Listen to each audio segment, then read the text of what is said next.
server updates. So I'm logged on to my personal laptop and have no access to my computer at the office. So wanted to make sure everything was working all right. My name is Darin McIntosh. I'm the Director of Public Safety for Blackman Leone townships. For those that don't know, that is we basically make a giant horseshoe around the city of Jackson. We have 83 square miles. We are a fully consolidated public safety agency, which is to say we are all police officers, firefighters. Most of us are EMTs, but we do have some medical first responders and some paramedics as well. We run about 26,000 police calls a year and about 7,000 fire and rescue calls a year for our jurisdiction. So I'm happy to be here today, and hopefully I can answer any questions and quell any concerns any of you might have. Awesome. I appreciate it. I did kind of pre-do some questions that I've been getting asked in the community and concerns that have been brought my way. And as Director McIntosh said, as it's a Monday and technology is not working great, he did pull together some hard data and he'll share that out as soon as their updates get done with his computer. But he is familiar enough with this project that he can speak to it anecdotally, and then we'll share out the hard numbers. So I'm going to go ahead with kind of the questions here. And if you have others, everybody just go ahead and jump in. I can't see everybody on the screen, so feel free to interrupt me. So Director McIntosh, can you just give us an overview of the types and frequencies of calls for service that have originated at Andy's Place for the last 5 years? Like, what are you guys going there for, and how frequent is that? Primarily, I would say the majority of the calls that we respond to are um, assists to probation. Occasionally, we'll go there on a rescue. Um, at first, it's kind of hit or miss, like anything. You have your obvious verbal domestics from time to time. We have not had any serious incidents at Andy's at all. Um, Obviously it their living situation there at Andy's Place is usually controlled by the courts. A lot of the people that reside there, some of them being on probation. I would say the majority of the police related calls that we get there are service calls related to assist to the courts or assist to probation. For those of us who aren't familiar with what that is, can you tell us like what would that entail, assist to probation? So in most circumstances, in Jackson County, our district court probation would call for us to assist them. Let's say if they were going at night to try and do a probation check or do a random search at the apartments or anything of that nature. If it's after hours, in most circumstances, they're going to call us to stand by. Okay. Um, we have not had any that have turned into, major incidents, though. Okay, wonderful. And I see that Judge Harry Gill was able to join us. He was on a court case this morning. Harry, you want to pop in and just do a quick introduction here? Yes. Can you hear me? We sure can. All right. Well, I'm Harry Gill, and I'm a advocate for this kind of housing in our community. And it's based on the fact that I spent 12 years as a circuit court judge, and I saw the travesty, the despair that was created, the suffering that was created, not only with the person who was addicted to drugs, but their families, their children. I started what's called a drug court, but now we call it recovery court. About 1 year after I started there, and I saw the miracles that can occur when people get the help they need and learn really how to put their lives back together. Those people come to the recovery court because of a criminal offense. Usually there have been a lot of criminal offenses over their life.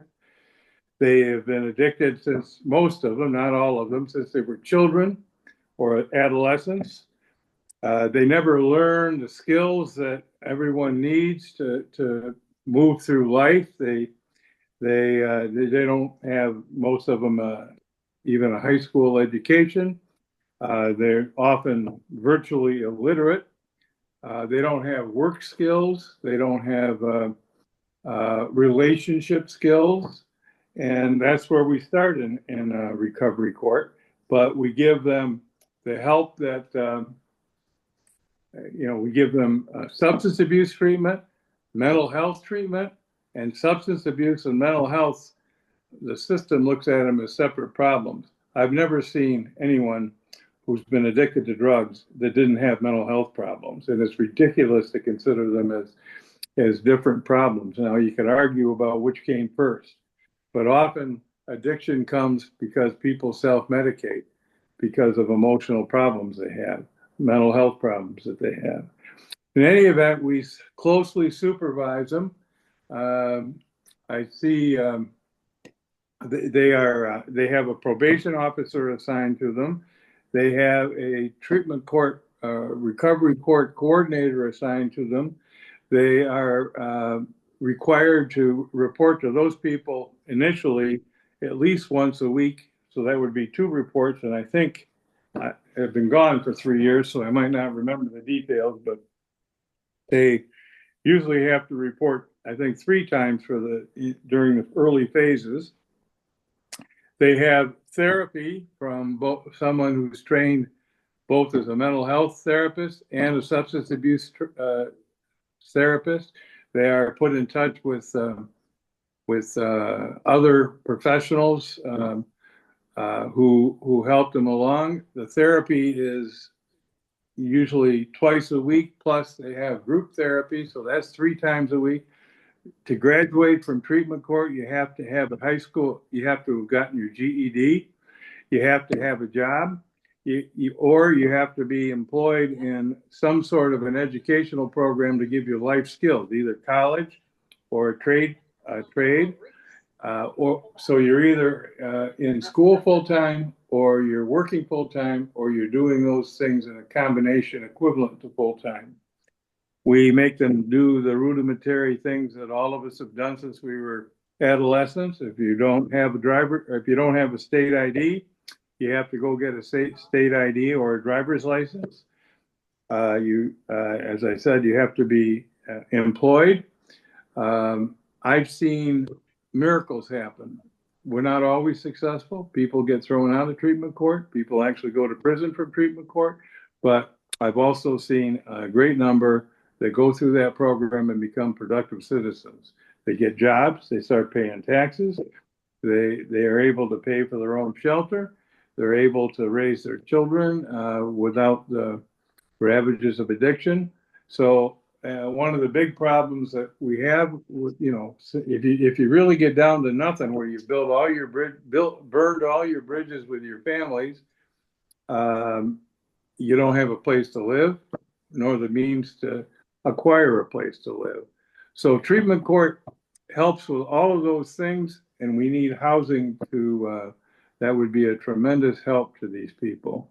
And I think you'll find that the people you would be getting in this project are good citizens in recovery, dedicated to the idea of staying in recovery. Recovery is a lifelong goal. And so I'm a big advocate for this program for those reasons. Wonderful. Thanks so much, Harry. And Director McIntosh, one thing you probably don't know about me is I'm a mom of a daughter who's now 9.5 years in recovery from a 4-year IV heroin battle that nearly killed her. She's a senior at Wayne State University. She's going to be a social worker. She's looking at where she wants to do her master's degree.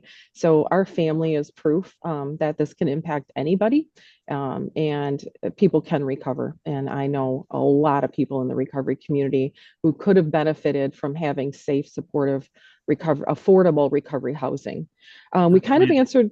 Say that one more time. I said, that's amazing. Congratulations. Thank you. She was just home over the weekend. It's my greatest joy to see her happy, healthy, and well. That's what you want for your kids before they're even born, right? Yeah, absolutely. And so I get to have that miracle in my life. We kind of covered question number 2, so I'm going to bop down to question number 3. Has call volume changed since Andy's Place opened? Like, did you see more calls at the beginning? Have they increased over time? Have you seen any difference in that? So I'm going to give you kind of a quick overview here. I understand the stigma that came with Andy's Place. I was a night shift road patrol sergeant at the time when Andy's Place, they started talking about it. We have a lot of apartment complexes in our jurisdiction, and we, we fell to that stigma. We were like, oh God, this was in the height of when most of us on this call, I'm sure we're dealing with overdoses, especially heroin related. We were sometimes administering Narcan 3 times a shift, just nonstop. So when this popped up and we heard that it was going to be an apartment complex dedicated to addicts, we were very concerned. Now, it's important to know that the site that Andy's place was built on was an old abandoned nursing home for us that had been unoccupied for several years. So once Andy's place was built and up in service and housing people in recovery, our call volume there virtually disappeared.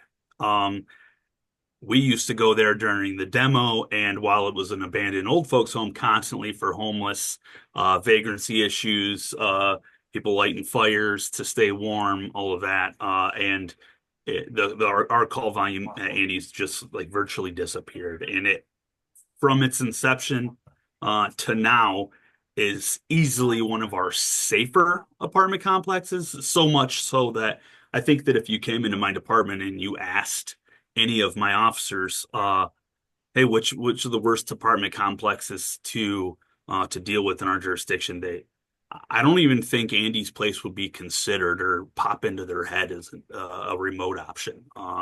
It's a beautiful place. I'm there a couple times a month for meetings, and we have virtually had no issues. Other than your occasional outliers that we have at all apartment complexes. So that's just kind of a brief overview. Yeah, from the time Andy's place got built, it fell off. No more homeless problems on that Yeah. property. So Well, we're looking at a site that hasn't been developed, has been kind of sitting there vacant, is kind of our primary place that we're looking right now.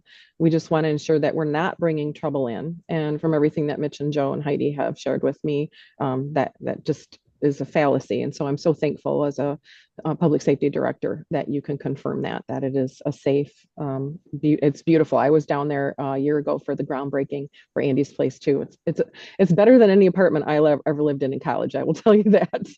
And the yes, wonderful thing too, these it's are very furnished nice. apartments. Yeah. And Yeah. what a benefit for folks. Are there any particular times of the day, week, or year when calls tend to increase?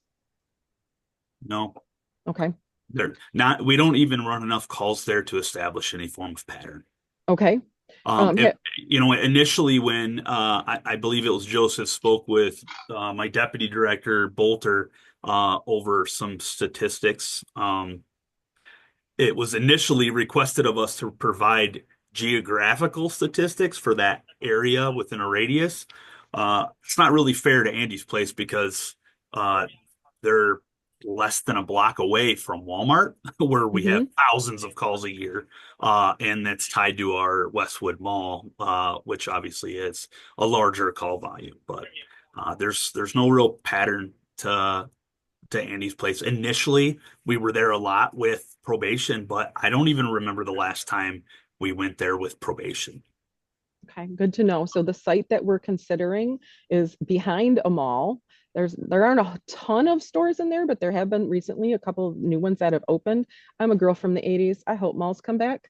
But right across the street from that is Walmart and ancillary Home Depot and strip mall type stuff. And it is kind of a business corridor. And thankfully, our health department is going to be occupying an old art van building soon. And that is also an easy commute, walking distance, biking distance from this particular potential site location. So it's in a similar type of a neighborhood as Andy's place is. So I'm happy to hear that you're not seeing more retail fraud from those people or anything else like that. Have there been any major incidents or trends or concerns that you think we should know about? As I mentioned before, I mean, I could, if my computer would allow me in, I could provide you with actual data, and I will after when my computer's done rebooting. But no, really, r- no major incidents whatsoever.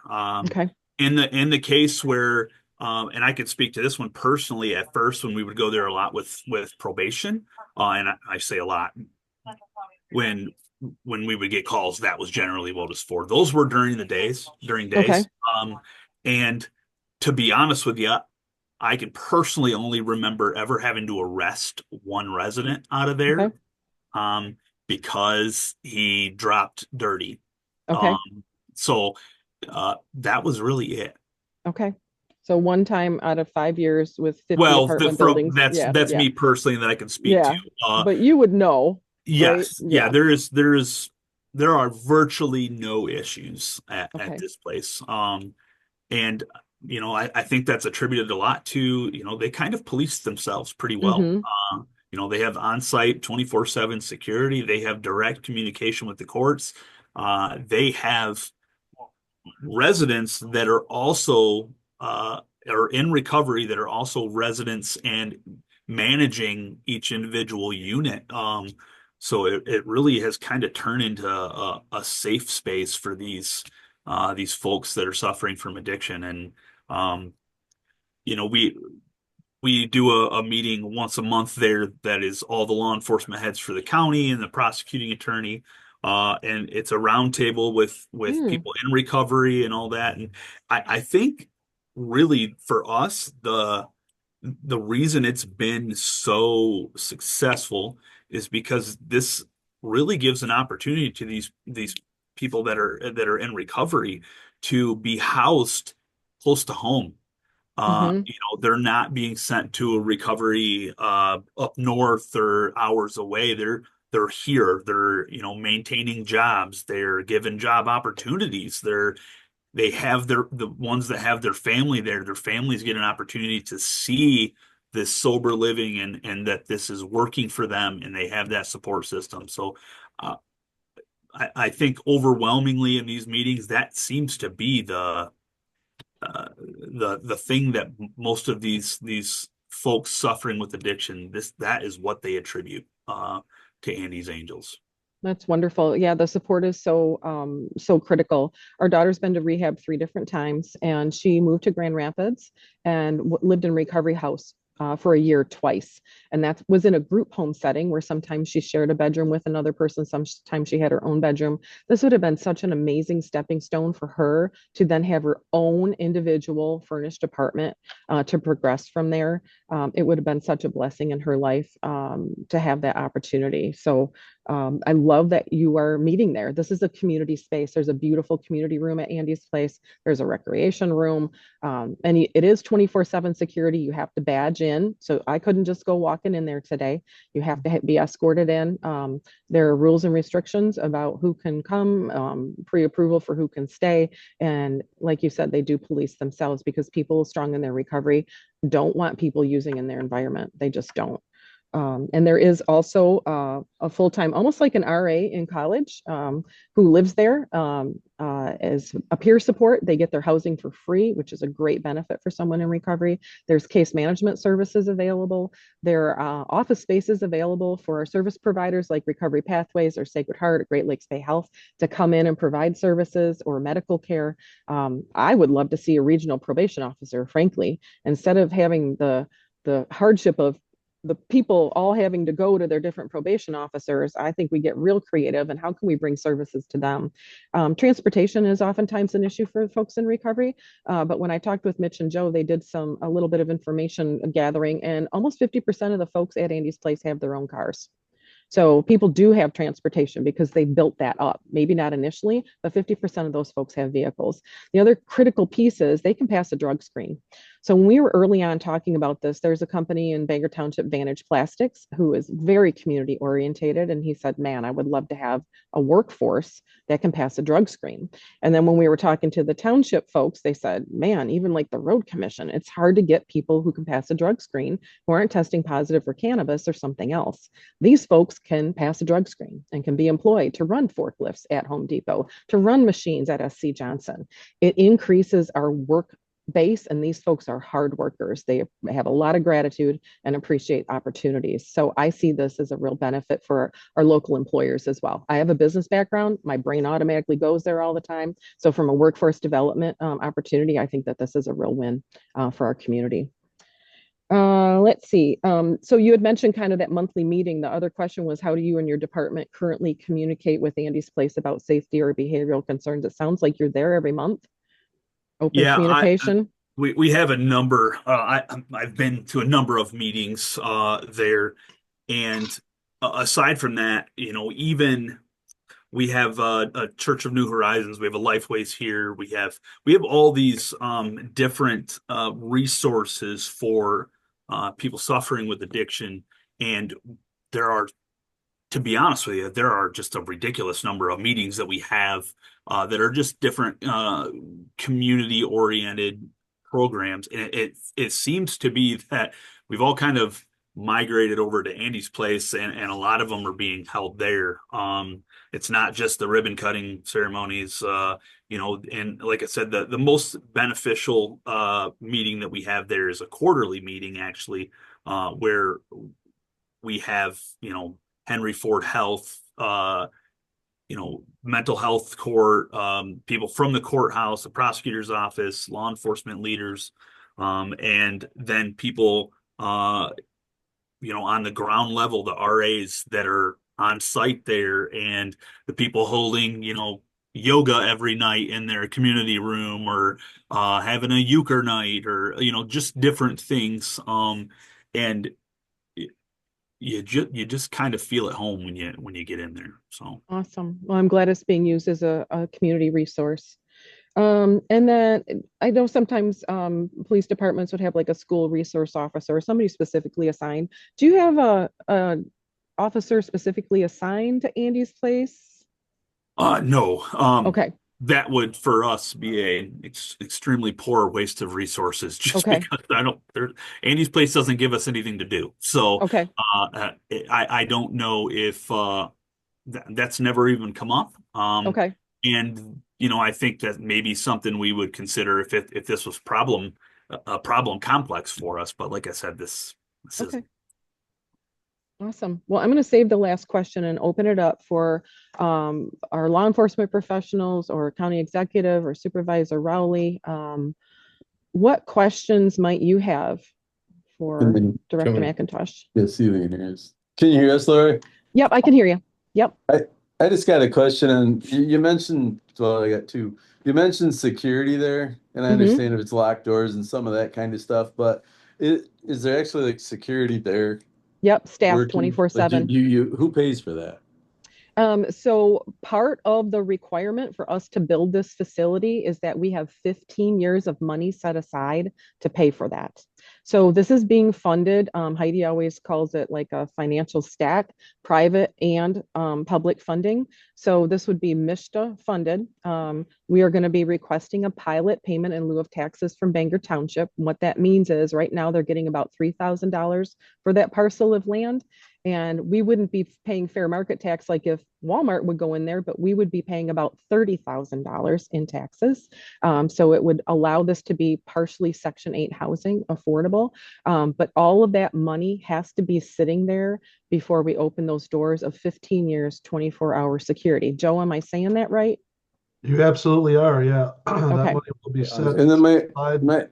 the other question I just have is, how are they getting into this house? Like, are they court ordered to be there, or is it by choice, or they So come and go as they please? there'll be a referral from the court that once the referral is made, then they go through a verification process to determine what their income is and if they qualify under the MISTA guidelines and they meet the terms of if they agree to the terms of the lease, then they can be housed here. Okay. So it's not just folks, hey, I want to live at Andy's Place. These are referral only, primarily recovery and treatment court. We would like this to be a regional, so Bay, Saginaw, and Midland. So Judge Beal in Midland is very much in favor of this. Judge Borello in Saginaw, huge supporter of this. They see the same thing that Judge Gill did. They do their work, but when we put people right back into the same living situations, people can't stay in recovery. So they need the support to be able to maintain their recovery. If we can't fill it, we would look at other potential, maybe Sacred Heart or Recovery Pathways has a particular client who could really benefit from this. So it would be referral based. It is not self-referral.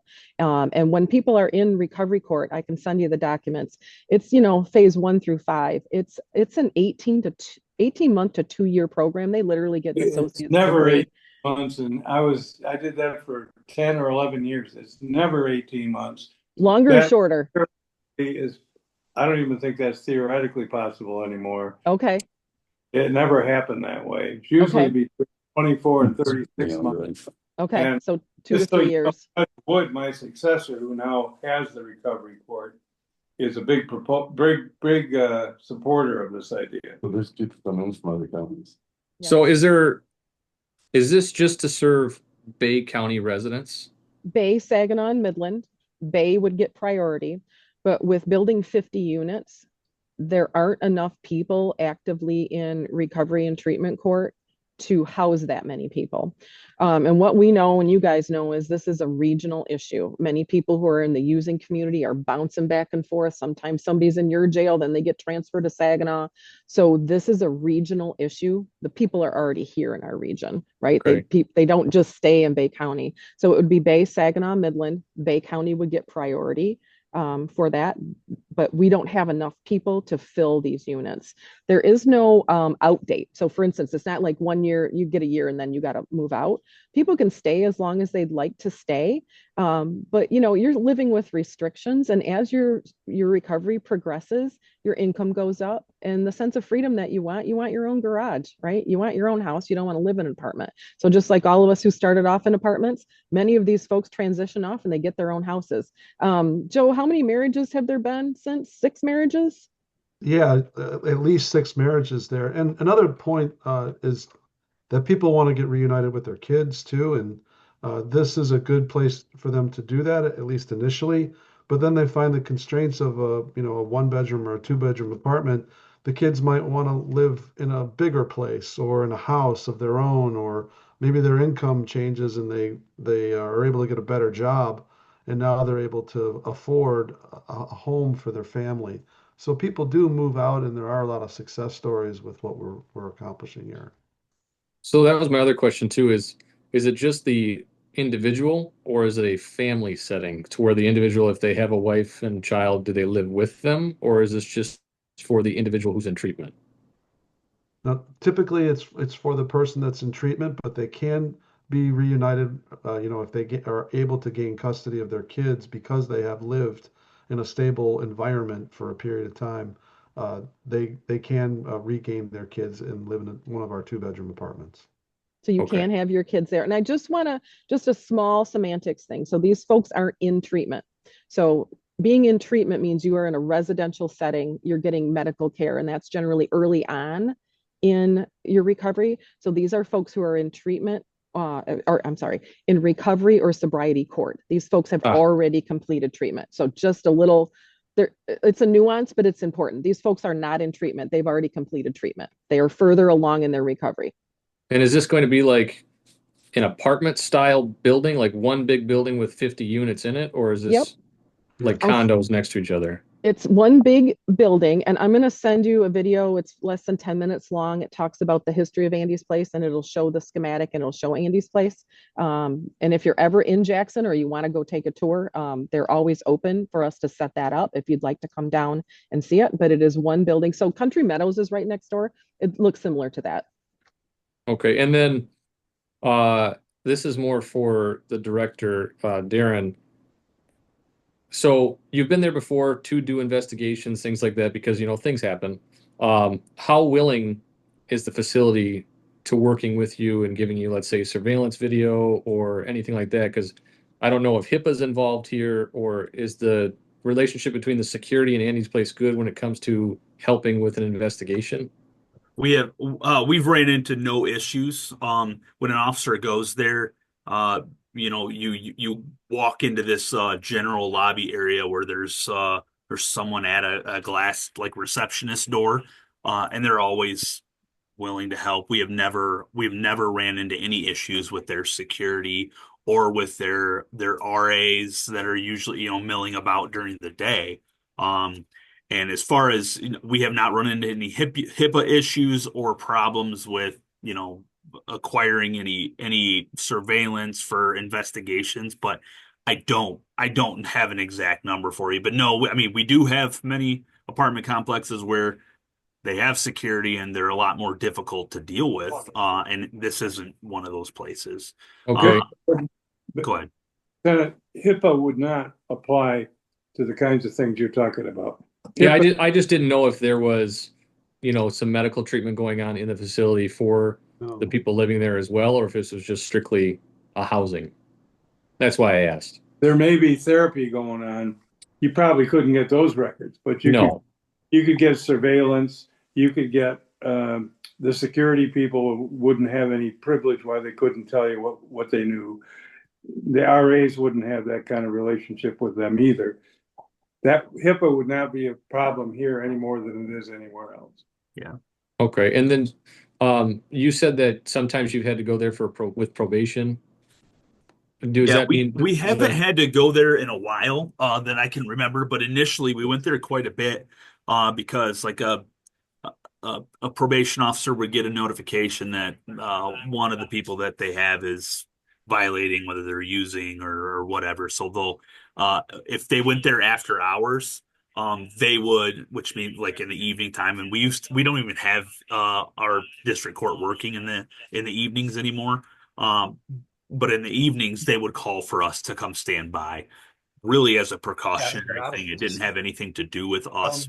We just, much like CPS, like if CPS goes after hours, they ask for an officer to go with them to a house visit. That was really what we were called for. Do okay. you have the data on that, on the frequency of those calls early on? I do. Yep. Okay. I have historical dates from the minute it opened. Okay. Yeah, that would be great. And I have a question for Darin, if I could. Yeah, I have absolutely. another appointment at 2, so I might have to excuse myself. But given what's happening now, Lori, when I asked you what was the revenue stream to pay for the operations at Andy's place, you mentioned Medicaid payments. Now, with Not what, not Medicaid, MISTA housing, and it would be Section 8 housing. oh, so there's no revenue stream that comes in providing for the care of the folks? I would imagine that most of them would qualify for Medicaid. So housing and health insurance are two separate things. Yes, And I know so, that. But yeah, so here's the issue. They're gonna have to work 20 hours a week to qualify if they're under 65 for Medicaid under the provisions that have changed at the federal level for Medicaid. So if that support dries up, I'm just wondering if you're working a job that pays, I wonder if we don't know enough details. I guess if you're already working more than 20 hours, I assume you wouldn't have to work an additional 20 hours to keep your Medicaid. right, But right. and also vehicles, you can only have a vehicle that's worth so much. You Mhm. pretty much have to be destitute to try to get on Medicaid, other than through Obamacare, they expanded for income levels coverage. But I was Yep. just wondering if you've thought about in the future, if you do have residents who are on Medicaid, how you navigate the changes, I guess.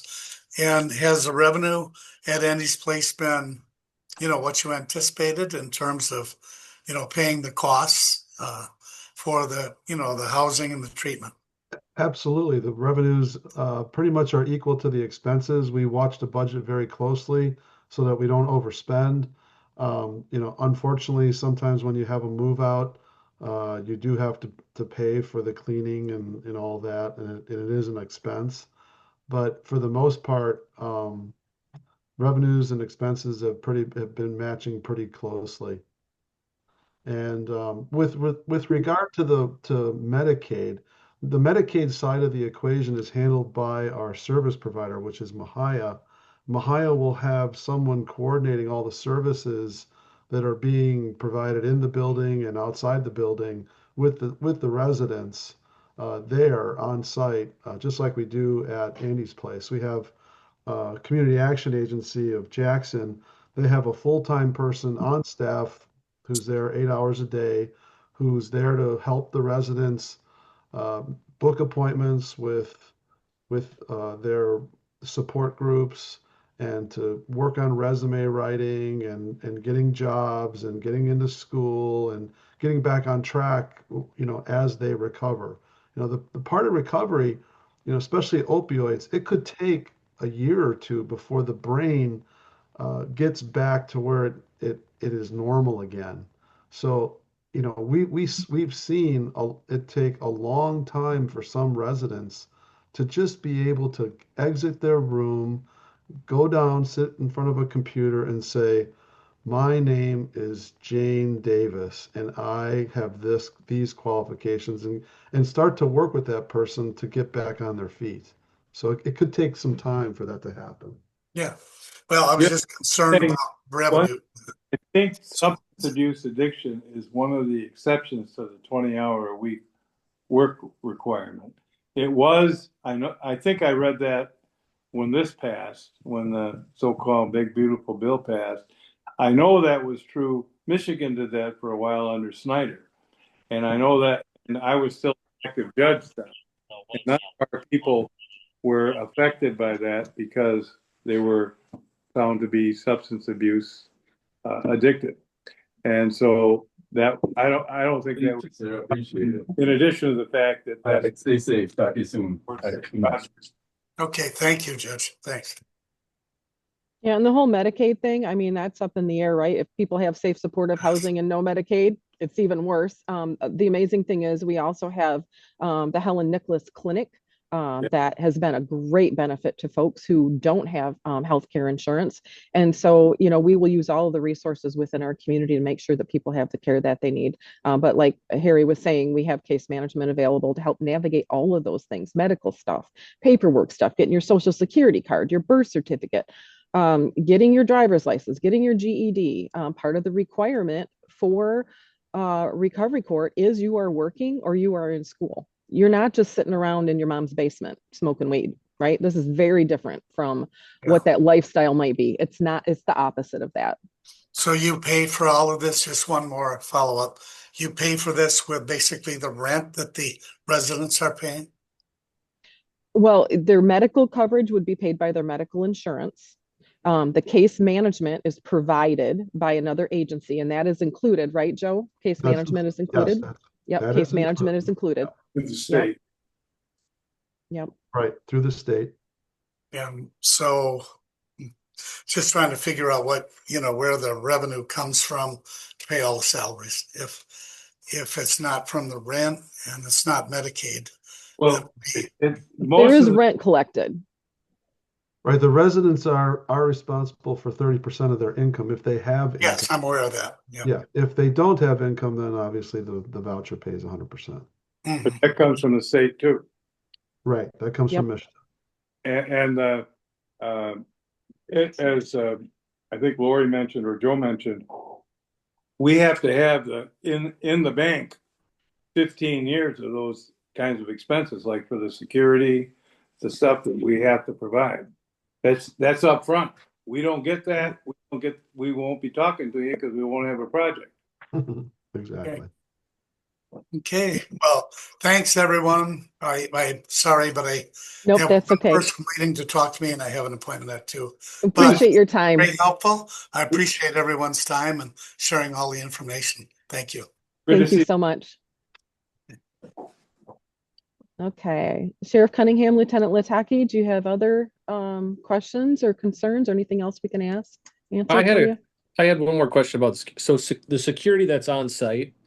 Are they armed? Are they trained just to call 911?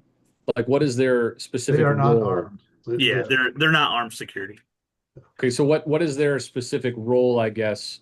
What is their function? I mean, I know they're there to assist law enforcement if needed and to, general security of the premises, but what is their specific role? Their primary role is to be looking at residents to see whether they believe they're intoxicated or not, if they're coming in and they feel like they're using, and to restrict any potential bad visitors from entering the building. Okay, and then i.e. people that would be distributing or selling drugs. Right. And then is one of the agreements when they sign up to be part of this housing is, let's say, and I'm not saying, and when I'm doing this, I'm not saying this will ever happen, but letter test or anything. You want that sent to Jay, or do you want someone else? Jay. Okay, um, just asking because of so next year. hey, Chief, can you mute your mic? I don't think that's the chief. That might be Joe. Yep, fire chief. Oh, Yep, there but you go. so I'm wondering, so let's say one of the security personnel does think somebody may be under the influence or may be using any substance again, and they call the police. Now, where does the Fourth Amendment come here? No, Now, do they sign an agreement that They don't call they're the police. they do not call the police. So if they believe that they're under the influence, they're drug tested, and that drug test usually comes back the next morning or right? the next day, and it becomes a lease violation, and either that is addressed through our property management and our support service team. Okay, so they're not contacting the police if they believe somebody's using again or under the influence or anything like that. They just handle it all internally. That's correct. Okay. but it has ramifications, Ben, because one of the requirements to be a lessee there, to be a tenant, is to be sober. So Right. It does get reported to the court, and then the court, and the judge will, act accordingly. Yeah, no, Right. I was just wondering on the for the response of police, like if any situations I could think that we may be called there to assist the security or assist the property itself. Because I was wondering, about their apartments, about their vehicles, if they sign an agreement that they are subject to search, those types of things, or where the Fourth Amendment comes in, because they're signing an agreement to be there or a court, agreement to be there. Well, if they're on probation, that would be a condition of Right. probation orders. And the way it's handled is, people do fall off they do fall. Mhm. Yep. So part of it is if you want to stay with us, you need to go back to treatment. Yep. And I'm not saying this will happen, but if you don't think about the worst case scenario, you can't plan for it. Oh, absolutely. Yep. That's why it's so nice to have 5 years of history. Like we're not doing this for the first time. Andy's place was kind of the testing ground, and so we've got great history, and that's what makes me feel very comfortable. So my parents' home is at the end of Ferris Drive, and the other piece of property we were looking at literally was 2 residential properties behind that. I would not, and neither would Judge Gill, recommend that we put any sort of housing literally right in our own backyards. Judge Gill lives in Bangor Township. I lived there for most of my life. We would not be recommending, and you guys know me well enough, I would not be recommending something that would not be safe enough to be in my mom and dad's backyard. And literally, it's walking distance. So I feel very, very comfortable with this facility, but we just wanted to make sure that you guys, and you've had some great questions, because I don't think like law enforcement, right? So it's important to get those answered. What else you got for us? Oh, go ahead, Joe. Would the ingress and egress be through the mall parking lot, just like the Alderwood Apartments is? Yep. Okay. It would be Country Meadows. That's different. Is that the same thing as Alderwood Apartments? Sorry, I misspoke. Sorry. Okay, all right. I didn't know if maybe it was called something else. Yeah, because Alderwood is it's further down the road. I think Glenn's got something he wants to say. Glenn, hop in. If you could just go over again the taxing that you'd be looking for from Bangor Township. I don't remember us discussing this. What is it that you would be looking for again?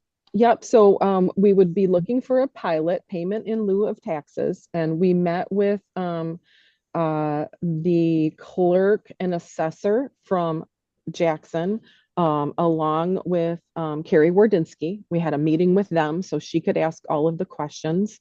I believe Joe, when he talked with the real estate agent and with, I believe, Tim from your office, the taxes that have been currently levied over the last 25, 30 years as that property sat vacant was around $3,000 annually.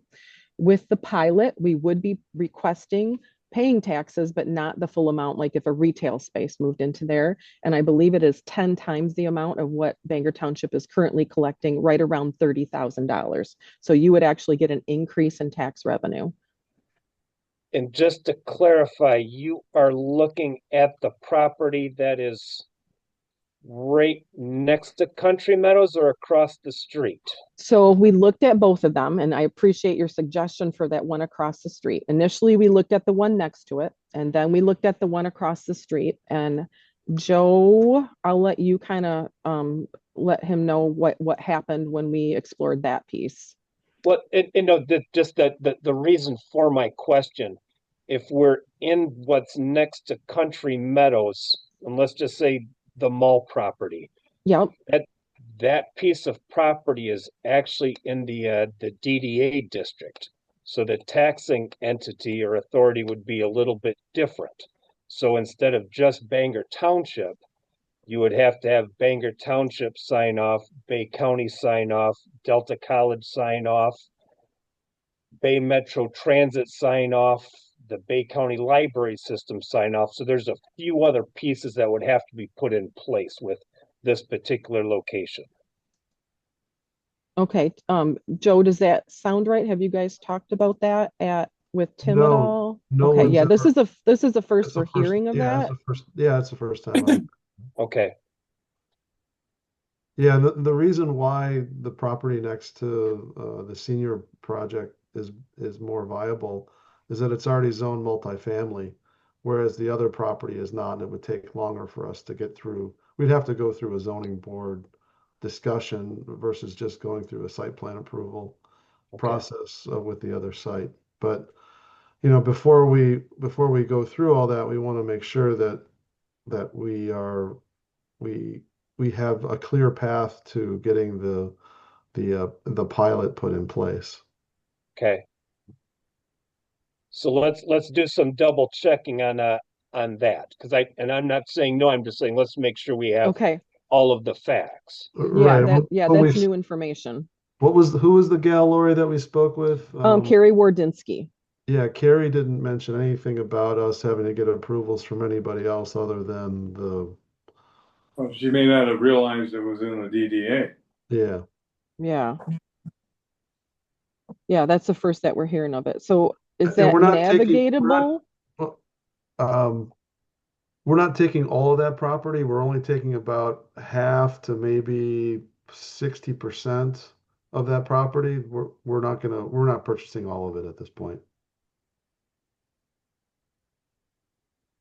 So once again, a little bit of research that we need to that we would have to do, just so when we look at the steps we need to move forward to see if that would be one of them. Okay. Glenn, who would be most adept at helping us navigate that part? Boy, I would I Bay County Register of Deeds and maybe another talk to Mrs. Wardinsky. Okay. If I remember right, when you guys did meet with Tim and Carrie, it was a very brief one on your way to another meeting. So I just want No, to make sure. Yeah, we had an additional meeting with Okay. Carrie with We had a Zoom meeting, Jackson. yeah. Yep, we had a Okay, Zoom good. meeting with the Jackson assessor that lasted probably about an hour, so she could get her questions answered. Then he sent her a lot of forms. Gotcha. All right. Okay. So let's verify that. Okay, so Bay County Register of Deeds would be able to Correct. confirm. Okay. That's Brandon Kraus. Okay.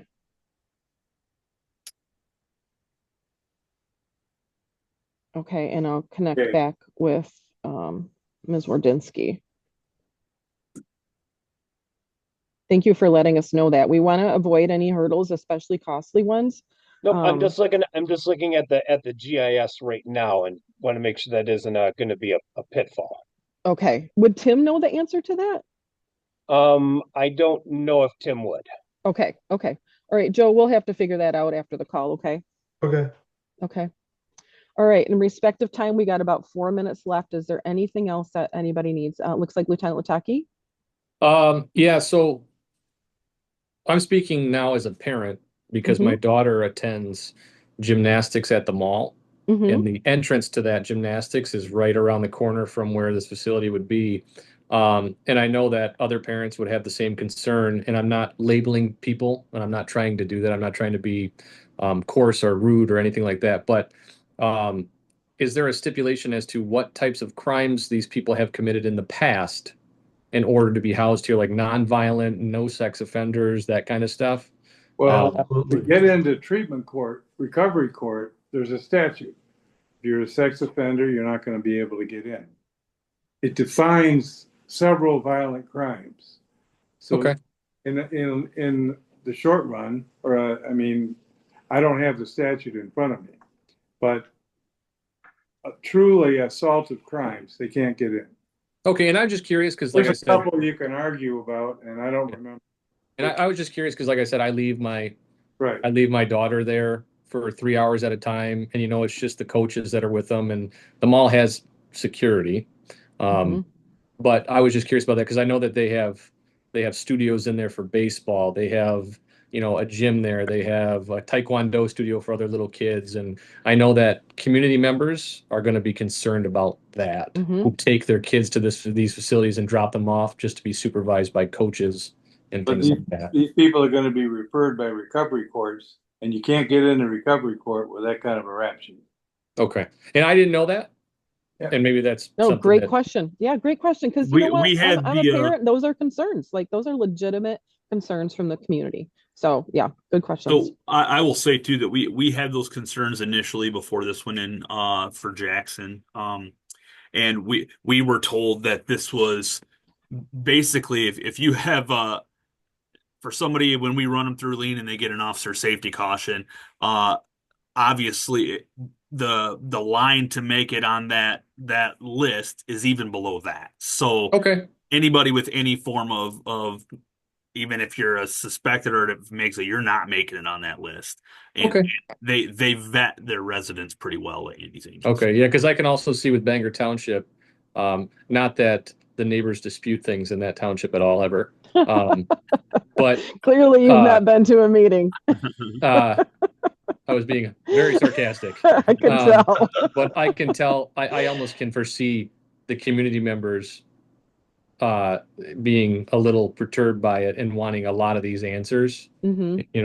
So that's a hurdle I can see. We did. You'll have that hurdle. And you'll as a law enforcement entity too, obviously we were going towards the worst, is what we thought we were getting, and we were completely wrong. Okay, but yeah, that takes care of my questions. I appreciate it. And the sheriff had to step out for another meeting, so Okay. he gives his best, and he thanks you for the invite today. Yeah, I Thanks for appreciate it. calling back yesterday, man. I appreciate it. No problem, Judge. Anytime. Yeah, thank you. Sorry we had to stalk you guys, but it's so hard herding cats and getting all of us busy people into a room. And we wanted to make sure that we were answering any of your questions. We want to be super transparent about what's happening here. We want to make sure that we're bringing everybody in who should be here. And that's just a lot of people. And I think the best thing that we can do in the community is to help ease those concerns by talking about the facts, because people will make stuff up, if they don't have the facts. And all of those are legitimate questions. As a resident, as a parent, as a daughter, I'm concerned about all of that stuff too. And it's really important that we have the correct answers to those and that we're not painting this in a negative light when it just isn't. We have 5 years of history. I can't anticipate any reason why it would be different in our community. And again, they're building one in Oakland. They're building one in Southfield. Andy's Place was the first in the country, but it's working so well. It's a model that is transferable. It is evidence-based and it's working. So why not solve the opioid epidemic crisis along with the affordable housing crisis? Like this is literally on a freaking silver platter. And so we will have pushback, and that's okay. But what I've learned over doing this work for 8 years is that oftentimes it's just based on emotion and not on fact. So the more facts we have, the more facts we can put into the community, the more transparent we are. That is, I think, where you start easing people's concerns. Is it going to make everybody happy? Hell no, because none of us can do that, right? And that's okay. So we just wanted to make sure that we let you guys know what we're thinking. And it's not even a go yet. I'm praying that it's a go. I think it's amazing. I'd love to have shovels in the ground next fall. I really, really would. But you know what? That's up to God. And it's not up to me. I'm just a little mouthpiece here, or a big mouthpiece for some of you. Just trying to figure out how we could potentially solve a problem. So anything else before we log off? I wanted to say real quick, thank you all for having me and listening to my spiel.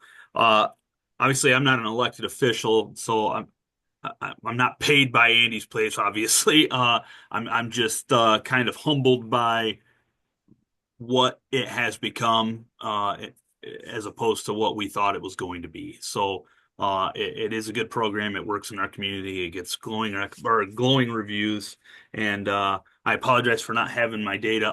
Although Joseph, did Deputy Director Bolter send you a stat sheet when you met with him?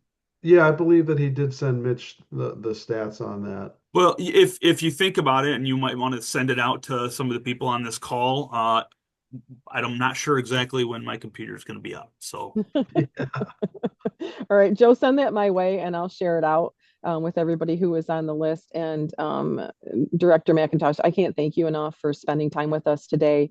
And Supervisor Rowley, Lieutenant Lataki, please give our best to the sheriff as well. And Harry, you guys are all powerful people in positions who can help change things for the good in our community. And I know every day we get up and that's what we want to have happen. And people who find time and money for things that are important can make that happen. So I appreciate everybody being here. Director McIntosh, if they would have questions after this meeting, are you okay if I share your contact information? absolutely. Yep. Okay. Office number, cell phone, what would you prefer? You can share it all. Okay. If you can't reach me on my direct office line, my cell phone's always Okay. with me too. So Okay, great. That way, Lieutenant Lataki, if you guys have other questions, cop to cop kind of things that you want to just have a side conversation, or Supervisor Rowley, just know that I appreciate your availability to do that if anything should come up that you have further questions on. absolutely. Thank you. All right. Well, we're 3 minutes after our allotted time. I appreciate everybody's time and attention today, and I pray that everybody travels safely home and hopefully the snow melts soon. Thank you. Take care. All right. Thanks, everybody. Thanks, Bye-bye. everybody. Thank you. Bye-bye. Bye-bye.